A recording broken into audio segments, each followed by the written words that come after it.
अनधिकृत बांधकामाविरोधात रत्नागिरी नगर परिषदेनं मोहीम हाती घेतलेली पाहायला मिळते आहे आणि त्याच अनुषंगानं रत्नागिरीमधील 16 अनधिकृत बांधकामावरती या ठिकाणी रत्नागिरी नगर परिषदेनं या ठिकाणी बुलडोझर चालवलेला पाहायला मिळतोय। तुम्ही बघू शकता की 6वी स्टॉप परिसरामध्ये ही कारवाई या ठिकाणी नगर परिषदेने केलेली आहे आणि 16 जी अनधिकृत बांधकाम आहेत या ठिकाणी जमीनदोस्त केलेली पाहायला मिळत आहेत।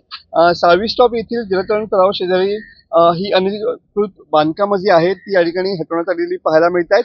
16 अनधिकृत बांधकामावरती नगर परिषदेने या ठिकाणी कारवाई केलेली आहे आणि एकंदरीतच जर बघितलं तर रत्नागिरी नगर परिषदेनं ही कारवाई करण्यापूर्वी या अनधिकृत बांधकाम धारकांना नोटीस देखील देण्यात आलेली होती। यामध्ये 15 गाळे आणि 1 रॅम्प अशा यांच्यावरती कारवाई झालेली पाहायला मिळते। तर या ठिकाणीच आरक्षण जे आहे ते बाजार केंद्रासाठी आरक्षित असल्याची माहिती समोर येते आहे। जेसीबीच्या सहाय्याने रत्नागिरी नगर परिषदेनं ही कारवाई या ठिकाणी केलेली पाहायला मिळते आहे।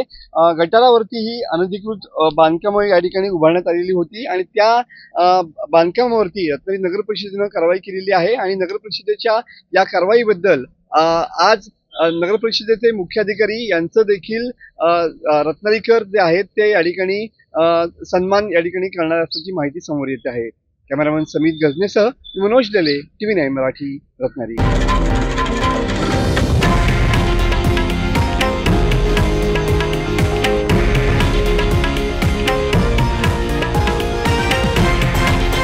हे आहे देशातील नंबर 1 न्यूज नेटवर्क आणि आपण पाहत आहात TV9 मराठी, एकमेव।